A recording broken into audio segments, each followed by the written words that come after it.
নমস্কার বন্ধুরা, মেনকা রান্নাঘরে আপনাদের সবাইকে স্বাগত জানাই।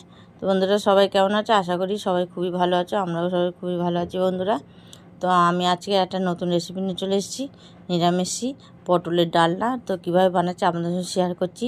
চলুন বন্ধুরা, রেসিপিটা বানিয়ে দেখাই। আর পুরো ভিডিওটা দেখার জন্য অনুরোধ করছি বন্ধুদেরকে। তো এখানে আমি পটল কেটে নিয়েছি, ডুমো ডুমো করে কেটে নিয়েছি। এখানে আলু কেটে নিয়েছি দুখানা। কড়াই তেল দিয়ে দিয়েছি। পটলগুলো আগে ভেজে তুলে নেব লাল লাল করে। তো পটলগুলো দিয়ে দিয়েছি। এবার পটলের মধ্যে দিয়ে দেবো সামান্য নুন আর একটু হলুদ গুঁড়ো।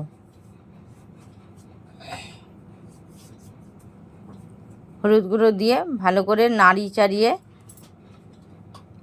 পটলগুলোকে ভেজে তুলে নেব লাল লাল করে।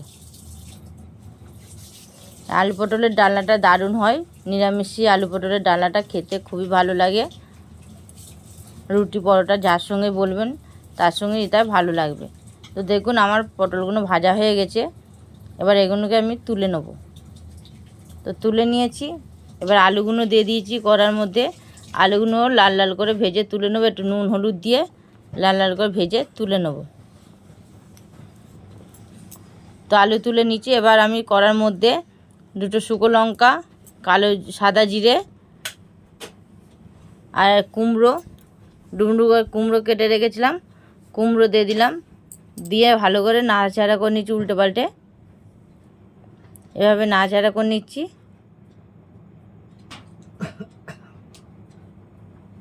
এবার ভেজে রাখা আলুগুলো দিয়ে দিলাম কুমড়োর মধ্যে। ভেজে রাখা আলুগুলো দিয়ে আবার কিছুক্ষণ রান্না করে নিচ্ছি।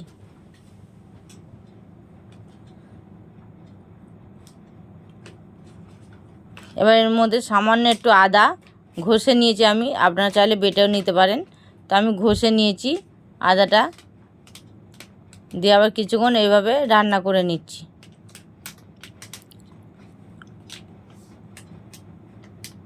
কিছুক্ষণ রান্না করে নিচ্ছি ভালো করে।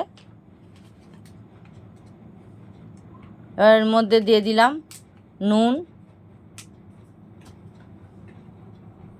হলুদ গুঁড়ো, টমেটো কুচিয়ে দুখানা টমেটো কুচিয়ে নিয়েছিলাম, টমেটো দুগুলো দিয়ে দিলাম।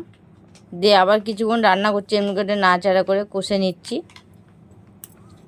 এই নিরামিষি তরকারিটা দারুণ হয় খেতে।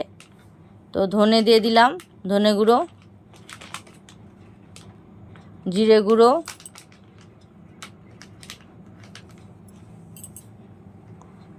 দিয়ে ভেজে রাখা পটলগুলো দিয়ে দিলাম।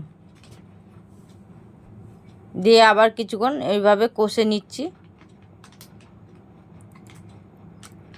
নিরামিষি তরকারিটা দারুণ হয়। আপনারা অবশ্যই রুটির সঙ্গে নিরামিষি খেতে পারবেন।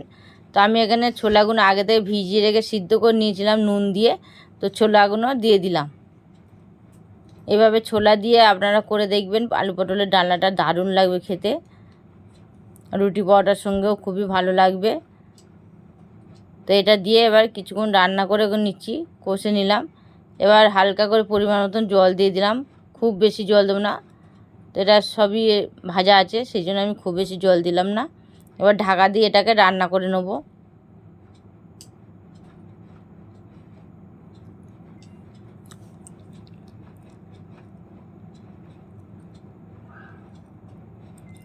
তো ঢাকনা খুলে দিচ্ছি। দেখুন আমার এখানে আলু পটল তরকারি সিদ্ধ হয়ে গেছে। এবার একটু সামান্য একটু চিনি দিয়ে দিলাম। যেহেতু নিরামিষি তরকারি একটু চিনি না দিলে ভালো লাগবে না, টেস্ট হবে না, সেই জন্য সামান্য একটু চিনি দিয়ে দিলাম। দিয়ে আবার কিছুক্ষণ কষে এইভাবে রান্না করে নিচ্ছি। ওপর থেকে কটা কাঁচা লঙ্কা চিড়ে দেবো।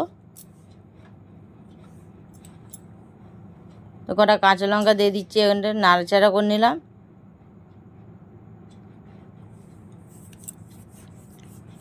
আর খুব বেশি শুকনো হবে না, একটু গামাকা মাখা হবে। তো দেখুন এইভাবে কাঁচা লঙ্কা চিড়ে আবার কিছুক্ষণ এবার নাড়াচাড়া করে এবার আমি ধনেপাতা দিয়ে এর ওপর ধনেপাতা ছড়িয়ে নামিয়ে নেব।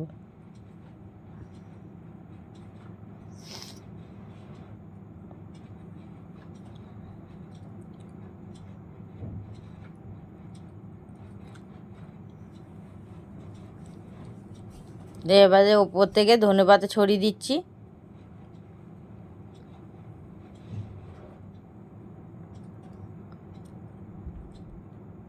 ধনেপাতা ছড়িয়ে দিলাম, দিয়ে এবার নামিয়ে নিচ্ছি বন্ধুরা। তো দেখুন, দেখতেও খুব সুন্দর হয়েছে। তো কেমন হলো বন্ধুরা, এবার কমেন্টে অবশ্যই জানিয়ে দেবেন, আর একটা লাইক করে দেবেন, অনেক অনেক করে শেয়ার করুন বন্ধুরা, যাতে আরও নতুন নতুন রেসিপি আপনাদের সঙ্গে শেয়ার করতে পারি। একটা সাবস্ক্রাইব করে দেবেন। তো দয়া করে নতুন নতুন রেসিপি আরও শেয়ার করতে পারি। তো এখনকার মতন আবার এলাম, নমস্কার।